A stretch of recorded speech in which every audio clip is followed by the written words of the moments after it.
बोलतील थोडी स्मित हास्य दिला म्हणजे बोलतील। देवेंद्रजी, राहुल गांधींनी अमेरिकेत जाऊन पुन्हा एक वक्तव्य केलेलं आहे, त्या संदर्भात खूप नाराजी व्यक्त केली जाते। आपणही ट्विट केलं, गृहमंत्र्यांनी पण नाराजी व्यक्त केली। खरं म्हणजे राहुल गांधींचा आणि काँग्रेसचा खरा चेहरा हा परदेशातल्या त्यांच्या वक्तव्याने समोर आलेला आहे। राहुल गांधी स्पष्टपणे आरक्षण संपवण्याबद्दल बोललेले आहेत। एकीकडे निवडणुकीमध्ये खोटा नरेटिव्ह तयार करायचा आणि दुसरीकडे आरक्षण संपवण्याची गोष्ट या ठिकाणी करायची, हे अतिशय चुकीचं आहे।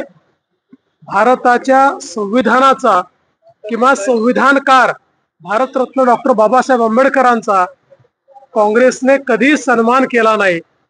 बाबासाहेबांना त्यांनी लोकसभेमध्ये निवडून देखील जाऊ दिलं नाही। 2 वेळा षडयंत्र करून बाबासाहेबांना पराभूत करणारं हेच काँग्रेस आहे। केवळ मतांच्या करता कशा प्रकारे ते खोटा नरेटिव्ह करतात हे आता राहुल गांधींच्या वक्तव्याने स्पष्ट झालेलं आहे। भारतीय जनता पक्षाची भूमिका स्पष्ट आहे, आम्ही आरक्षणाच्या बाजूने आहोत। हे आरक्षण बंद केलं जाऊ देणार नहीं। हिंदी में बताइए, राहुल गांधी ने किस तरह से अमेरिका में जाकर किया है, बोला।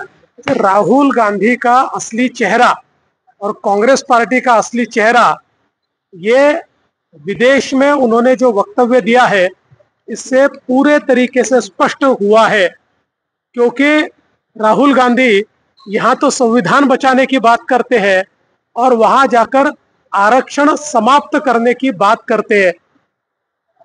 कभी भी कांग्रेस ने भारत रत्न डॉक्टर बाबा साहेब आंबेडकर जी का और संविधान का सम्मान नहीं किया।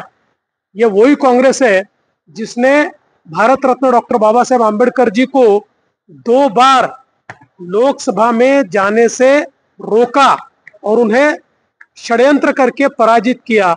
इन्होंने कभी भी बाबा साहब का सम्मान नहीं किया और आज तो ये जो वक्तव्य सामने आया है इससे इनका असली चेहरा सामने आया। संभाजीनगर में खुद वो संभाजीनगर में दगड़ फेंक